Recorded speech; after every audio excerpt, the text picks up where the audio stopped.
नमस्कार दोस्तों, कैसे हैं आप लोग। आखिर वही था जिसका डर था। बिहार में कुछ ही घंटे में यह माना जा रहा है कि एक बड़ा राजनीतिक उलटफेर हो जाएगा। और आपको मैं बता दूं कि यह संभावना अगर आप मेरे पिछले वीडियो को देखेंगे तो इसकी संभावना मैंने पहले भी व्यक्त की थी कि बिहार में बहुत जल्दी बहुत कुछ फेरबदल होने वाला है। नीतीश कुमार पलटने वाले हैं और अब लगातार खबरें आ रही हैं कि नीतीश कुमार जो है वो बीजेपी के साथ जा सकते हैं। अब जा सकते हैं, कब जाएंगे, कितने घंटे में जाएंगे, बस यही समय बचा हुआ है। दरअसल अगर आप मेरे पुराने वीडियो को देखो तो मैं लगातार कह रहा हूँ नीतीश कुमार बिना बीजेपी के रह नहीं सकते हैं। उनका आधार जो है बिल्कुल कमज़ोर हो जाएगा। हालांकि इस बीच नीतीश कुमार की सरकार ने लगातार लोगों को लुभाने के लिए नौकरियां वहाँ दी हैं, बेरोजगारों को नौकरियां दी है, जिसका सीधा फायदा नीतीश कुमार के झोले में ना जाकर तेजस्वी यादव को झोले में जा रहा है। यह बात भी नीतीश कुमार को खटक रही है।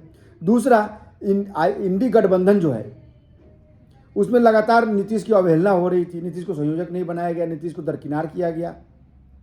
नीतीश पे इंडिया गठबंधन के दल जो है वो विश्वास लगातार नहीं कर रही थी। वो मान रहे पलटू हम कभी पलट सकते। और आपको याद हो, मैंने अपने एक वीडियो में बताया था आपको कि जब राहुल गांधी को सुप्रीम कोर्ट से राहत मिली थी, बेल मिला था, तब वो सबसे पहले लालू यादव के पास गए थे। लालू यादव से उन्होंने राय मशवरा किया था। यह बात नीतीश को खटक गई थी, क्योंकि नीतीश उस समय दिल्ली में थे।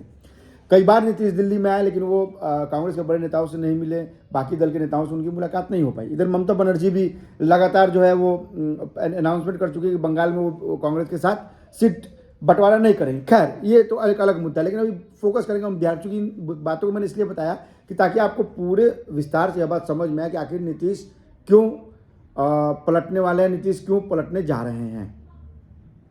अब आते हैं दूसरी बात कि आखिर ये बवाल क्यों है। आपको याद हो, नीतीश, मैंने अपने वीडियो में बताया था आपको, मैं बार बार अपने वीडियो में बातें बताता हूँ, क्योंकि मुझे राजनीतिक अनुभव कमोबेश एक लोगों के बयान के बाद से मैं अनुमान लगा लेता हूँ कि आखिर इनका मतलब क्या है। आपको याद होगा, नीतीश कुमार लगातार ये कह रहे थे कि केंद्र सरकार जो है लोकसभा चुनाव को पहले करा सकती है, चुनाव पहले हो सकता है देश में।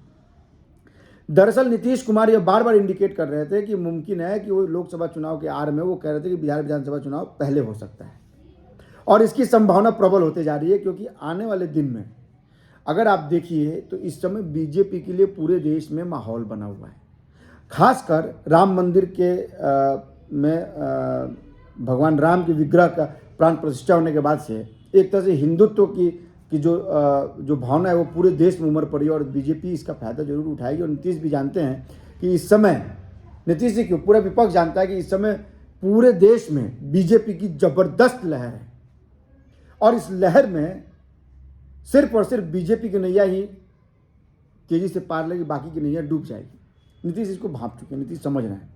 और इसके अलावा नीतीश की जो सबसे दो बड़ी मांग थी कि कर्पूरी ठाकुर को भारत रत्न दिया जाए, वो सरकार ने उनकी 100वीं जयंती पर केंद्र सरकार ने भारत रत्न पुरस्कार दे दिया। ये एक तरह से इंडिकेशन है कि नीतीश, हम आपके साथ हैं, हम आपके पाले में हैं।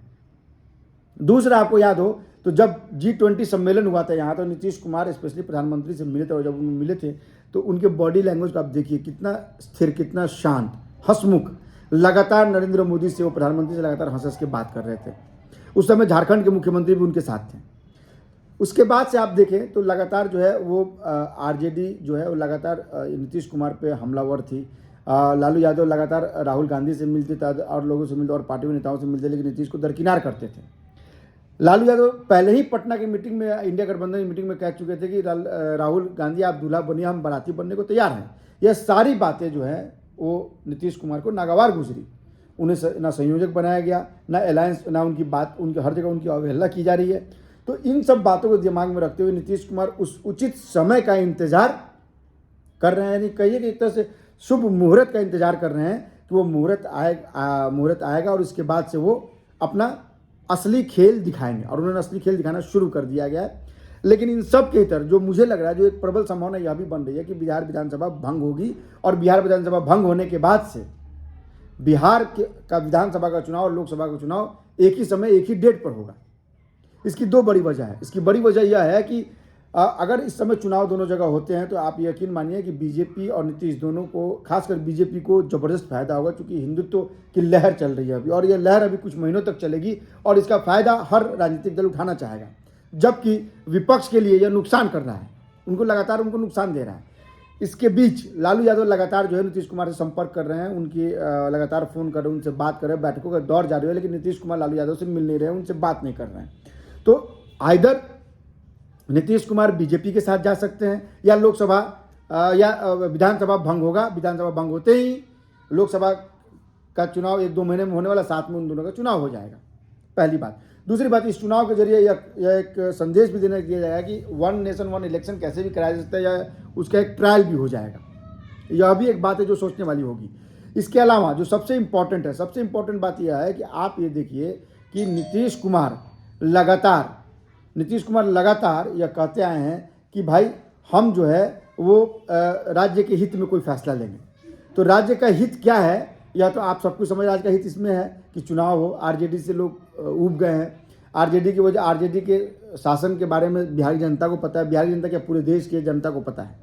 लिहाजा अब नीतीश कुमार जो है वो अपना अगला कदम उठाने वाले हैं। अगला कदम उनका ये होगा कि आइदर वो विधानसभा भंग कर सकते हैं, या फिर एक और समीकरण बन रहा है जो बहुत इंपॉर्टेंट, वो समीकरण यह है कि बीजेपी ये मान रही है, बीजेपी की शर्त है कि नीतीश केंद्र में मंत्री बने और मुख्यमंत्री की कुर्सी छोड़े और बाहर से और बीजेपी का समर्थन करे, बीजेपी के मुख्यमंत्री और उप मुख्यमंत्री दोनों बने। उप मुख्यमंत्री के रूप में सुशील कुमार मोदी का नाम फिर से चर्चा में है। लेकिन इन सब के इतर जो अभी तक एक नीतीश की और मांग है, जो मुझे लगता है कि प्रधानमंत्री जब बिहार के दौरे पर जाएंगे शायद उसका बड़ा ऐलान कर सकते हैं। नीतीश विशेष राज्य का दर्जा दिलाने के लिए लगातार मांग कर, हो सकता है कि प्रधानमंत्री को एक बड़े पैकेज का ऐलान कर दें।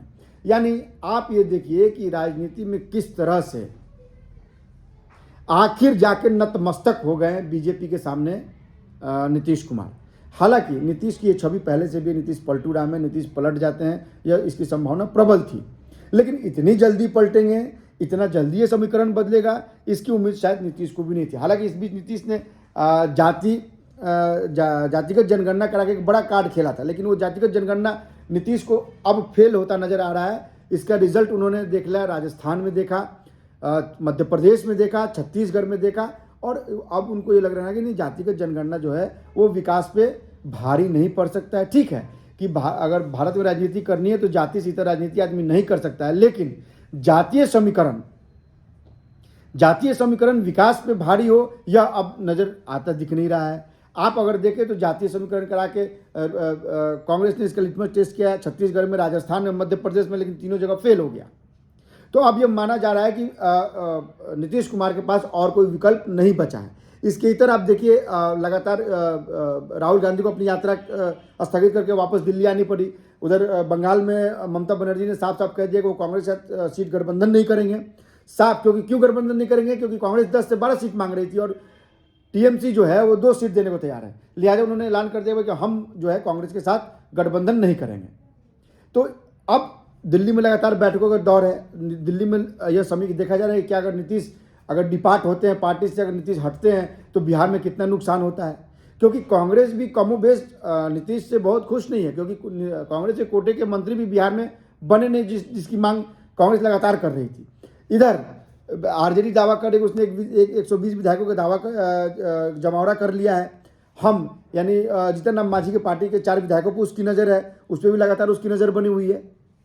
खैर, ये तो बहुत छोटी बात होगी, लेकिन जो सबसे बड़ी बात ये होगी, नीतीश जो अगला कदम जो नीतीश का होगा कुछ एक घंटों में सामने आने वाला है, वो यह है कि आइदर विधानसभा भंग होगी या फिर बिहार में नीतीश कुमार मुख्यमंत्री बने रहेंगे, डिप्टी सीएम सुशील मोदी बनेंगे, या बीजेपी के कोई विधायक बनेगा और फिर से बिहार में बीजेपी और जेडीयू की सरकार बनेगी। हालांकि लालू यादव लगातार ये कोशिश कर रहे हैं कि वो नीतीश से संपर्क करें, नीतीश से बात करें, लेकिन यह माना जा रहा है कि नीतीश लगातार उनसे संपर्क करने से कतरा रहे हैं, उनसे बात नहीं कर रहे। इधर दिल्ली में भी लगातार बीजेपी सांसदों, बीजेपी विधायकों का बैठक का दौर चालू है। जेपी नड्डा अलग बैठक कर रहे हैं, अमित शाह अलग बैठक कर रहे हैं। लिहाजा यह माना जाने वाला है कि अगले कुछ घंटे में, और मैं आपको लगातार पहले भी बताते आया हूँ कि आप देखिएगा कि बिहार में यह समीकरण बनने वाला था। मैंने आपको पहले भी बताया था। आज वो भविष्यवाणी, आज वो आकलन, आज वो कैलकुलेशन, आज वो आपको जो मेरा अनुभव है वो सही साबित होता नज़र आ रहा है।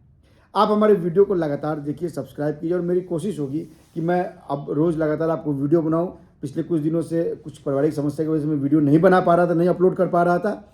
अब मैं कोशिश करूंगा कि लगातार वीडियो बनाऊं और आपको पूरी खबरें अपडेट करूं। चुनाव का माहौल है देश में, एक तरह से चुनावी माहौल है पूरे देश में। सो मेरी कोशिश ये होगी कि हम लगातार आपको वीडियो बनाएं, आपको हर राजनीतिक खबर से अपडेट कराएं, रूबरू कराएं। नमस्कार।